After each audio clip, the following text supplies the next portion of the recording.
Assalamualaikum warahmatullahi wabarakatuh. Let me introduce myself. My name is Tolinda, and today I want to talking about a morpheme. So, what is a morpheme? A morpheme is the smallest meaningful lexical item in a language. A morpheme is not a word. The difference between a morpheme and a word is that a morpheme sometimes does not stand alone, but a word on this definition always stands alone. The field of linguistic study dedicated to morphemes is called morphology. Free morphemes are divided into two, namely content words and functional words. In words content, they are nouns, verbs, adjective, and adverbs. So, what is noun? A noun is a word that names something, such a person, place, thing, or idea.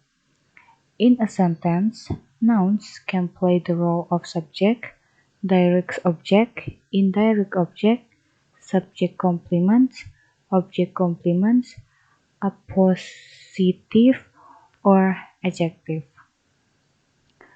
Nouns can name a person, example like Albert Einstein, the president, my mother, a girl.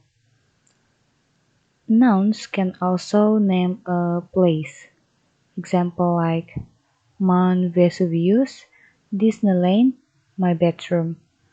Nouns can also name things, although sometimes they might be intangible things such as concepts, activities, or processes. Some might even be hypothetical or imaginary things. Example like shoe, for kid, freedom, the elder one, basketball. The next is verb. So what is verb? Verb are the action words in a sentence that describe what the subject is doing. Along with nouns, verbs are the main part of a sentence or phrase, telling a story about what is taking place. In fact, without a verb, full thoughts can be properly conveyed, and even the simple sentence such as Maria sings have one. Actually, a verb can be a sentence by itself with the subject in most cases implied such as sing and drive. The next is adjective.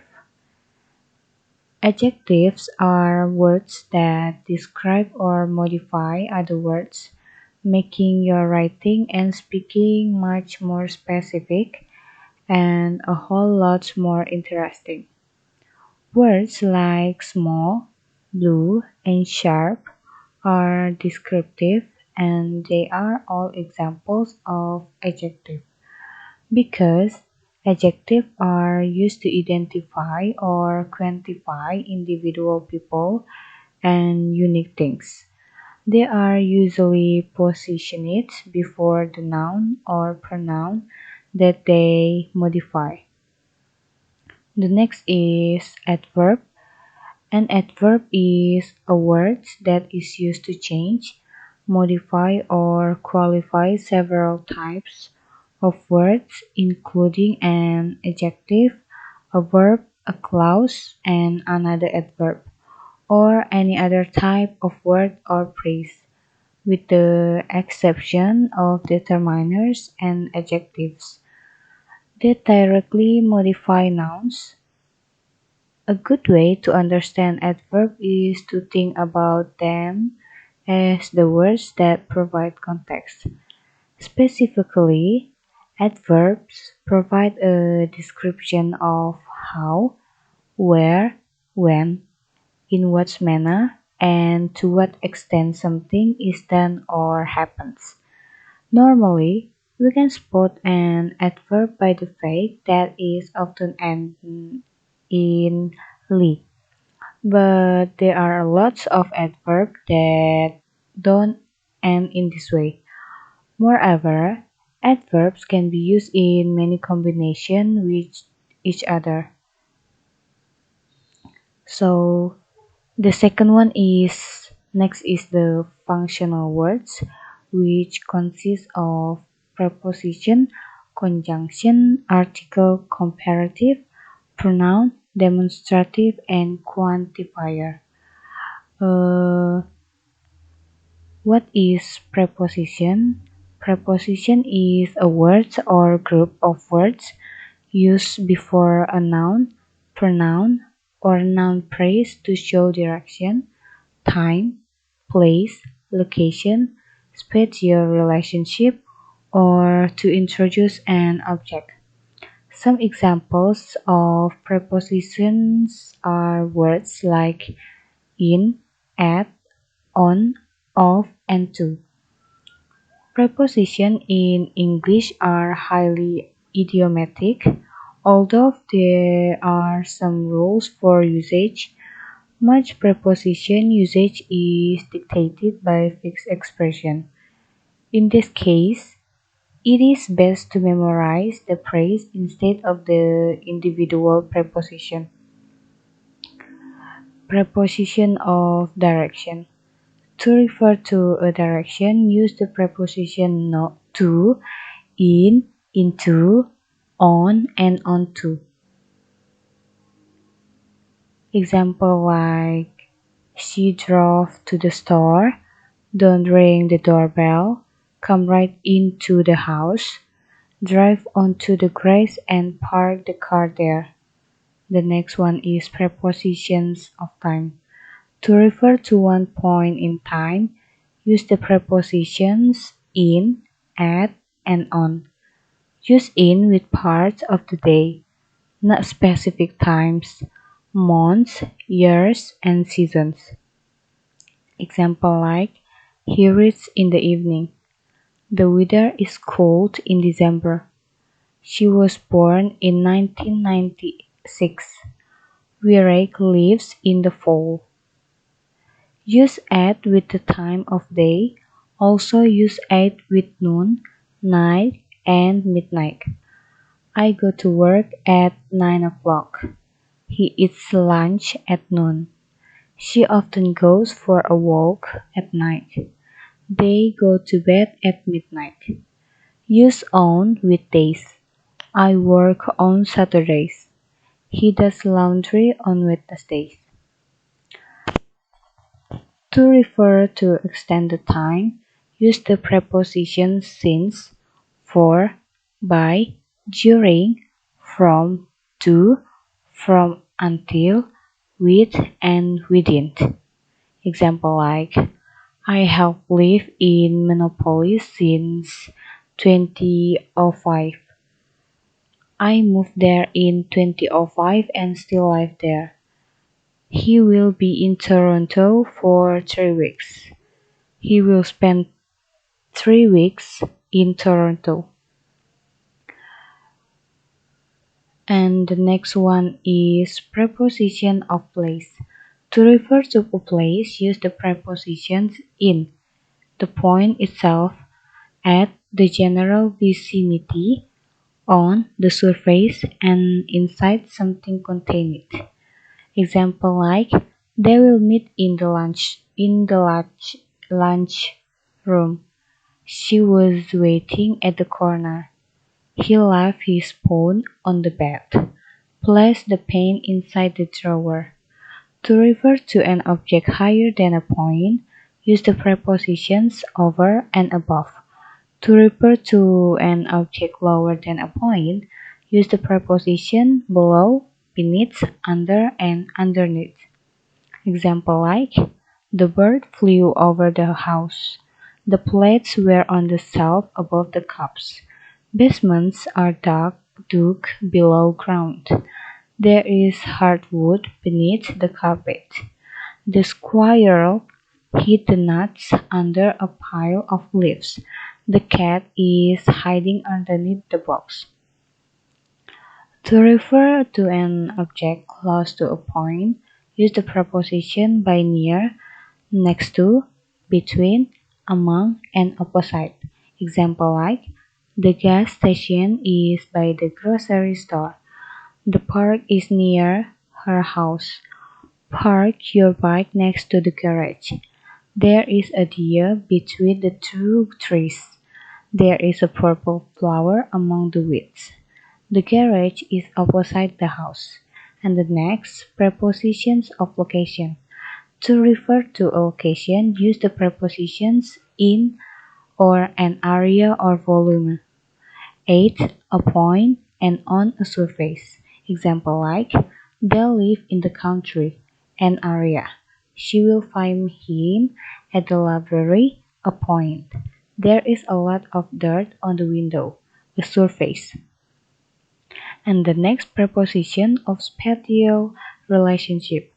To refer to a spatial relationship, use the prepositions above, across, against, ahead of, along, among, around, behind, below, beneath, beside, between, from, in front of, inside, near, of, out of, through, towards, under, and within.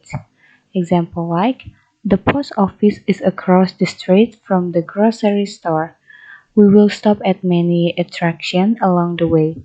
The kids are hiding behind the tree. His shirt is off. Walk toward the garage and then turn left. Please place a check mark within the box. A conjunction. The next part is conjunction. So what is a conjunction? Conjunction is a part of speech that is used to connect words, phrases, clauses, or sentences. Conjunctions are considered to be invariable grammar practical, and they may or may not stand between items they conjoin. There are several different types of conjunction that do various jobs within sentence structure. These include subordinating conjunction. Subordinating conjunction is also known as subordinators. These conjunctions join dependent clauses to independent clauses. Coordinating conjunction, also known as coordinators. These conjunctions coordinate or join two or more sentences, main clauses, words, or other parts of speech which are of the same syntactic importance. Correlative conjunction. This conjunction correlate, working in pairs to join phrases or words that carry equal importance within a sentence.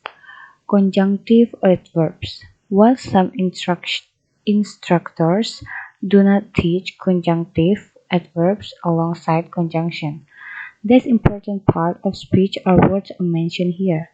These adverbs always connect one clause to another and are used to show sequence, contrast, cause and effect, and other relationships. The next part is article. What is the article? Article a, an, and the are determiners or noun markers that function to specify if the noun is general or specific in its reference. Often the article chosen depends on if the writer and the readers understand the reference of the noun.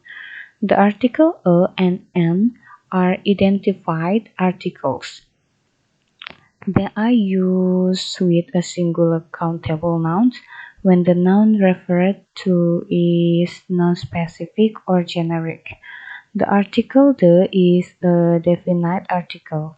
It is used to show specific reference and can be used with both singular and plural nouns and with both countable and uncountable nouns. Many languages do not use article a, an, and the, or if they do exist, the way they are used may be different than in English. Multilingual writers often find article usage to be one of the most difficult concepts to learn. Although there are some rules about article usage to help, There are also quite a few exceptions. Therefore, learning to use articles accurately takes a long time. To master article usage, it is necessary to do a great deal of reading. Notice how articles are used in published texts and text notes that can apply back to your own writing. The next part is comparative. So what is comparative? Comparative is the form of adjective or adverb used to compare two things. Example like Mark is taller. Taller is comparative of the adjective tall. Mark listens more attentively these days. More attentively, comparative of the adverb attentively. When you hire people who are smarter than you prove you are smarter than they are. Smarter, comparative of the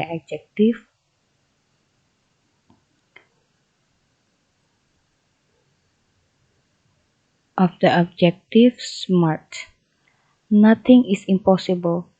Some things are just least likely than others. Least likely, comparative of the adverb likely. The next part is pronoun. What is pronoun? A pronoun is a word that can replace a noun in a sentence. The noun that is replaced by a pronoun is called an antecedent. For example, in the sentence, I love my dog because he is a good boy. The word he is a pronoun that replaces the noun dog.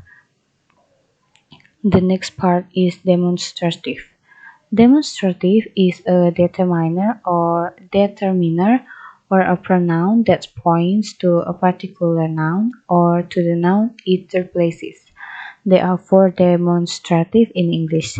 The near demonstrative, this and that, and the far. Demonstrative that and those, this and that are singular, this and those are plural. The next part is a quantifier. Quantifier is a word that usually goes before a noun to express the quantity of the object. For example, a little milk. Most quantifiers are followed by a noun, though it is also possible to use them without the noun when it is clear what we are referring to. Example like, do you want some milk? Just a little. It's clear that I mean a little milk.